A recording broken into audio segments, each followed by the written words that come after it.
It's Yan! Skates! Welcome to the Yan Skate Show. Welcome to the Yan Skate Show. No more disappointment going on this year. Mr. Yan Skates is live on the air. For his floral designs, he is so damn fine. We have one hell of a time. He will blow your dynamite. He's coming out. That's Mr. Yan Skates to you.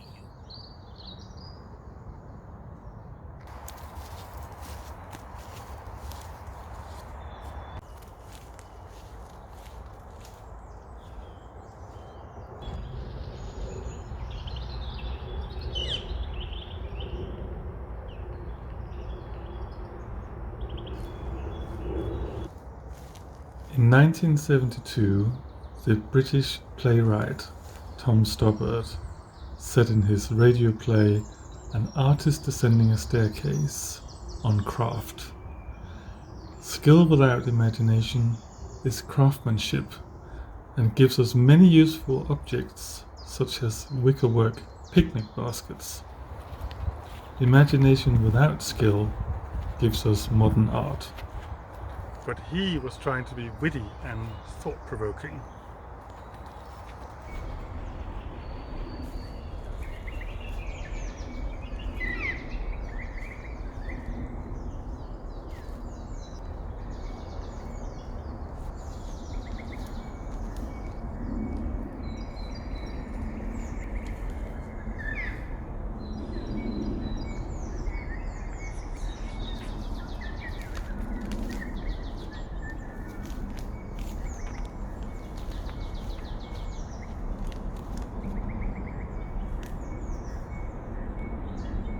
I was brought up by two craft-loving parents who taught me the value of making stuff myself, something I've been doing ever since.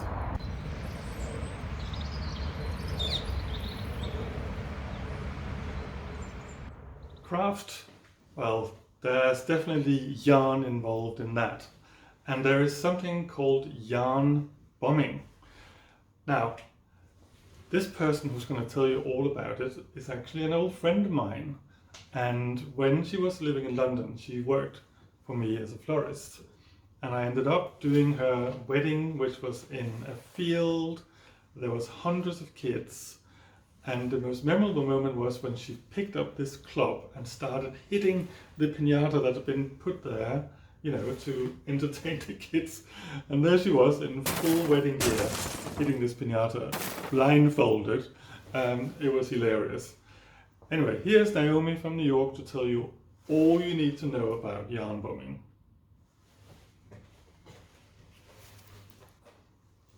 And yarn bombing is not bombing me, okay? My name is Naomi Lawrence, also known as Naomi Rag. I'm a fibre artist yarn bomber and I live here in East Harlem. So I was originally from Liverpool and I moved to London in my 20s and then found myself in Cambridge with my husband when he was at seminary. He was offered a job in Spanish Harlem, so we emigrated here in 2014 with our 2 children. So right now we're on the corner of 104th Street and Lexington Avenue. And I live just around the corner, and this is Lexington Academy, and we've used this fence many, many times. The principal asked me to do a monarch butterfly because the school is full of immigrants, and he wanted to respond to how beautiful migration is. So we installed the monarch in November, and it's now been 10 months. It's pretty grubby, and it's actually started to get a little baggy. I'm hoping she's going to go somewhere like Mexico. She was going to go to Mexico, but then COVID. I hope she can finish her life somewhere in Central America and do the actual path that the monarchs actually follow. But she's got plenty of life left in her, so let's fingers crossed. Hope for the best. Woo! Oh my God. Just look how dirty my hands are. It's taken me a while to say that I make art, because at first I was just yarn bombing and covering things in the street with yarn. But I do it because it makes people smile. I do it because it brings people joy. and it makes me happy too. So this is El Barrio Loves You. I think El Barrio Loves You. We put this up by Metropolitan Hospital during COVID. 6 different people work on this, 5 women and 1 guy, all who live in this part of East Harlem. Do you know what? I'm going to put these 2 together to save zip ties. And we just wanted a message to the hospital to say, you know, we support you, you're having a rough time, we're all in this together, thank you for your hard work. Okay, so this is crochet, and I would consider myself to be a crochet fibre artist who uses the street as my gallery, I guess. I'm a very slow knitter, and I use knitting to make garments, but it would take way too long to do this in knitting, so. Yeah, well, I've had 30 contributors to send these flowers, and oh, this one was Flo. So people from like all over, they take some of the patterns I sent them. This one's really nice. Yeah, that was one of the patterns I sent. That was clematis. But people just sort of did whatever they felt like, and you know, this is what's arrived. So I'm going to need help to sew it together, and then obviously to put it up.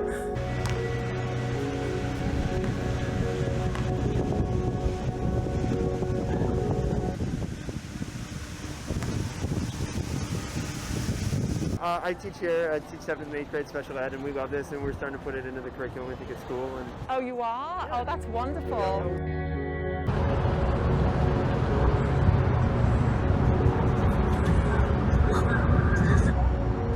This quote is by Lady Bird Johnson. Where flowers bloom, so does hope. And hope is the precious, indispensable ingredient without which the war on poverty can never be won. When I came across the quote, it just stood out to me because it really is just about hope. It's about the passerby walking down the street, stumbling across something that they never expected to be there, and it just gives them a sense of, I'm cared for, my neighborhood's cared for, and there's love out there, and it makes you smile.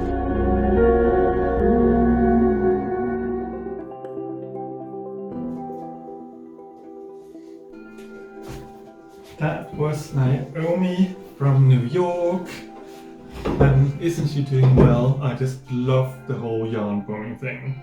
Right, what have we here?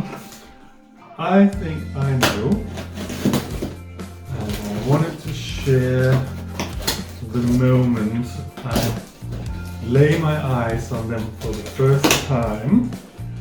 So this is what I think it is. It's from a very creative ceramicist. Please speak up, Jan. Dear Jan, I look forward to seeing what you create in these. Warm regards, Amelia. Look at that.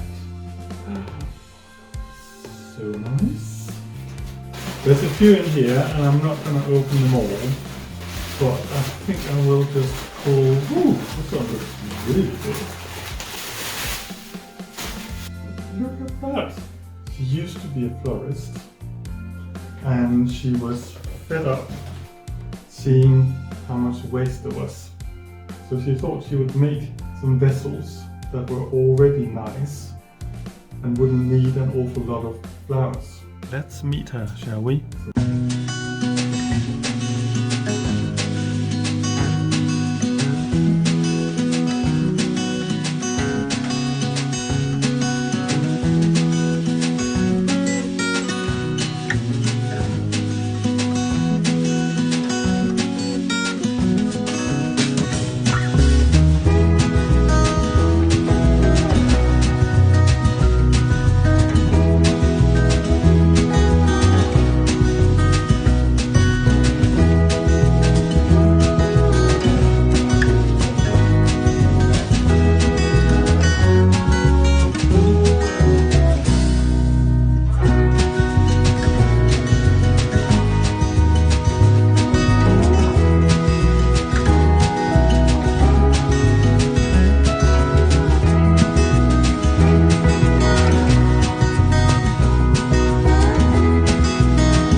I'm Amelia and you're watching the Yarn Skate Show.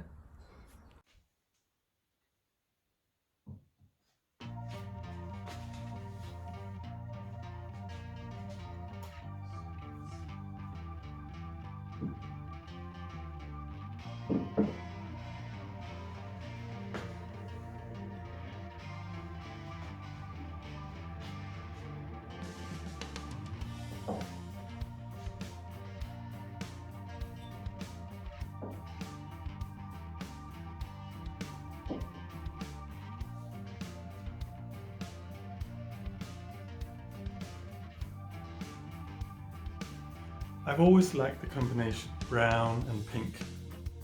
Pink face, brown hat.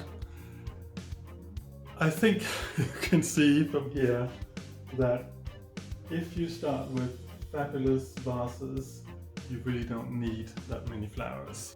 Did I hear someone say, what are these weird flowers you're using? Well, they have been dyed.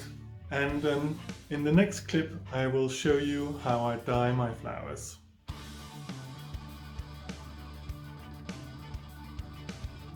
So we're in my studio and we're going to look at how to dye these flowers. This is the company I use. On Instagram they're called Insta Flower Lab. They sent me all these colors, a whole box full of 16 of them.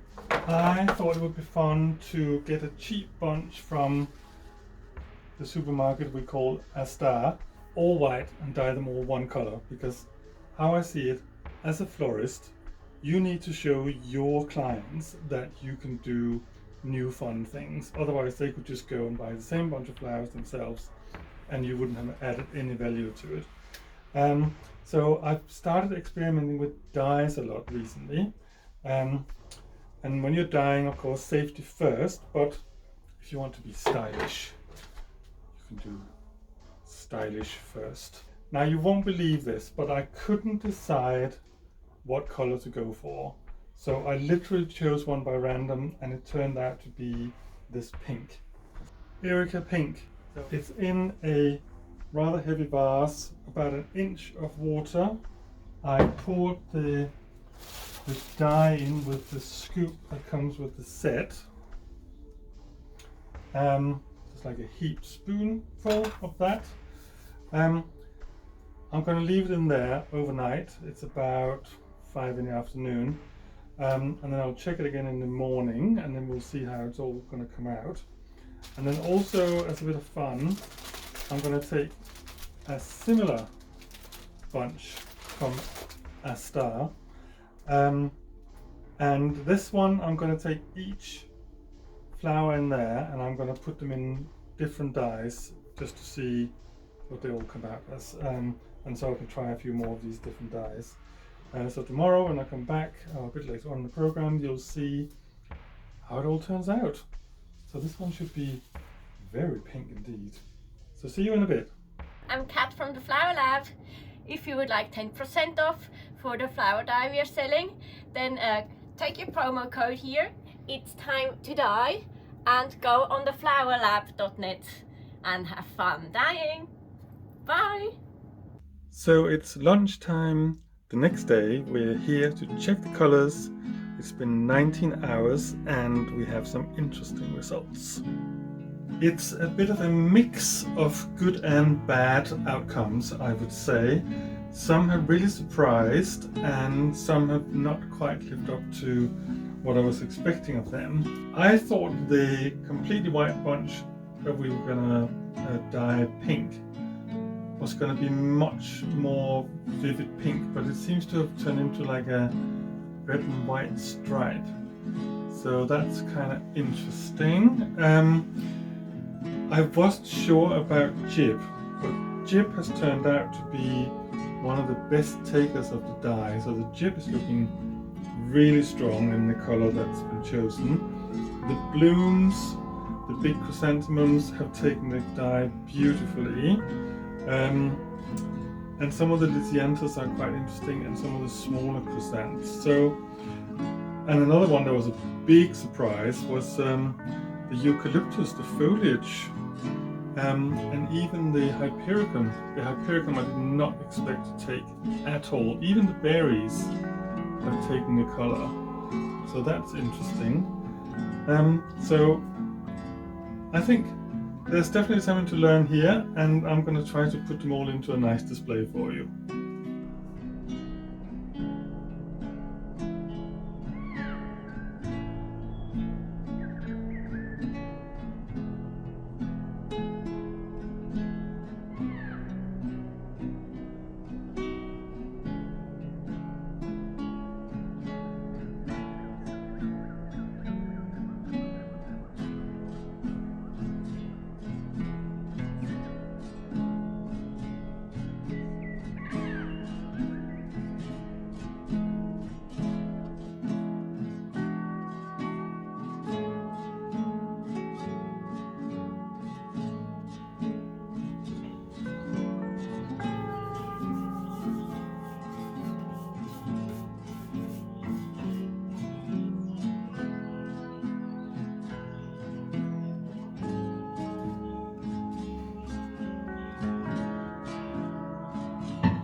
Craft and art, what's the difference?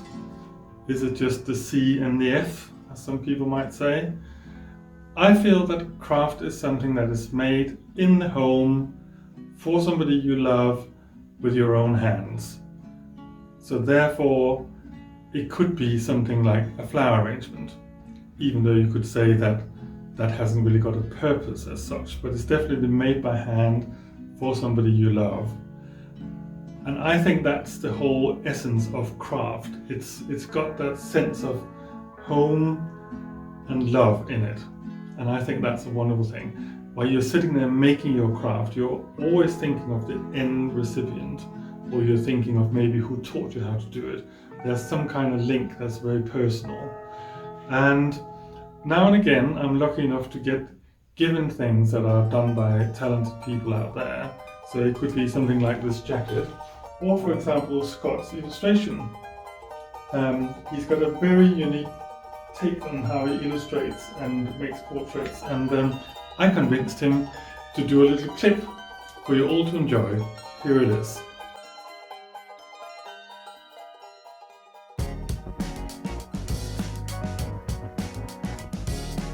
Hi, my name's Scott Stanley. I'm from Salt Lake City, Utah. I'm a graphic designer and an illustrator. I'm a dad.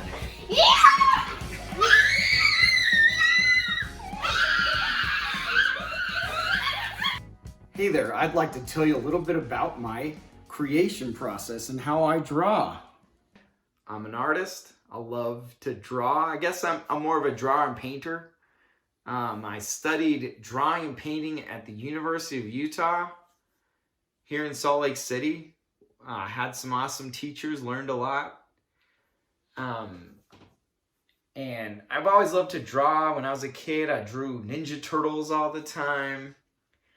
And, you know, drew like ninjas and skateboarders and pizza slices, but now, you know, I still draw from those things. You know, I sit down and I have like what I call a visual feast.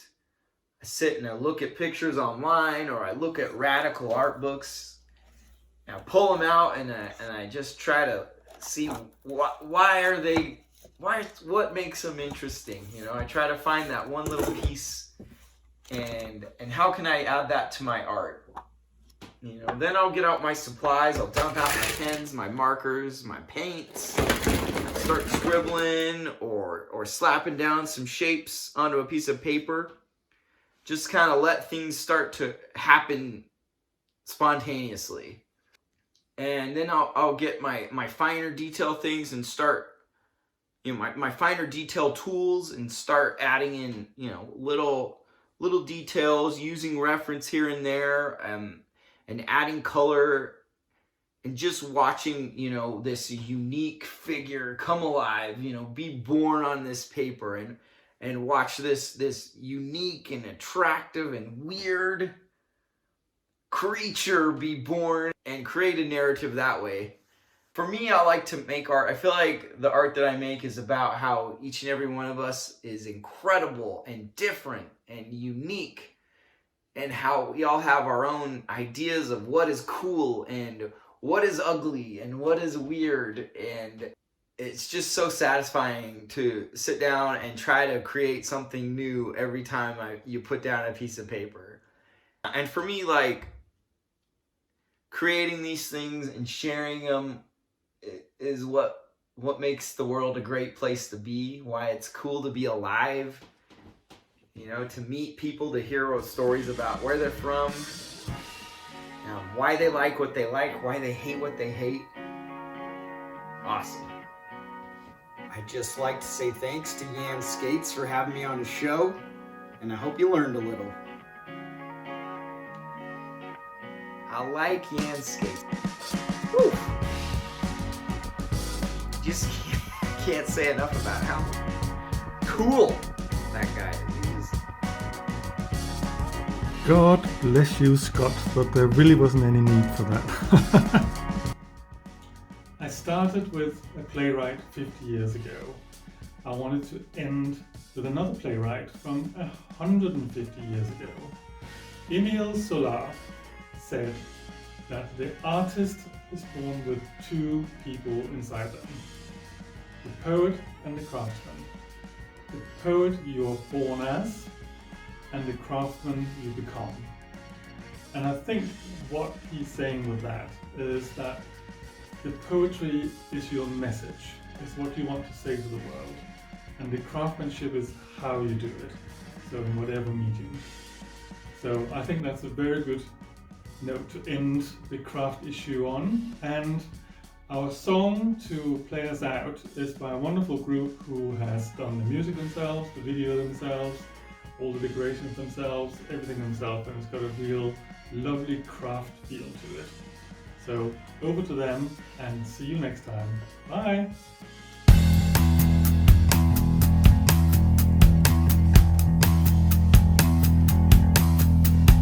Oh, cherry blossom tree, why do you change on me? My love never fades. Why do you dissipate? I long for you to stay. Chase all my troubles away. Oh, cherry blossom tree, under your flowers is where I long to be. Winter's here and you're gone. Cherry, oh carry on. I long for you to stay. Chase all my troubles away. Bring me hope, cherry blossom tree. Oh, it's so painful when you die on me, and I'm wilting, oh so naturally. But I just smile till you come back to me.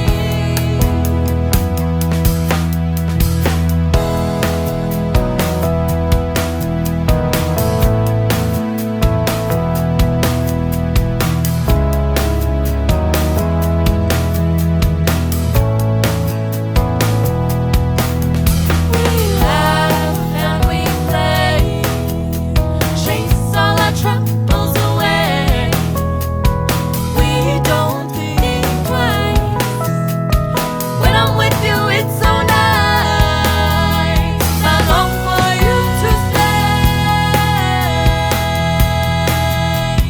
stay. Chase all our troubles away.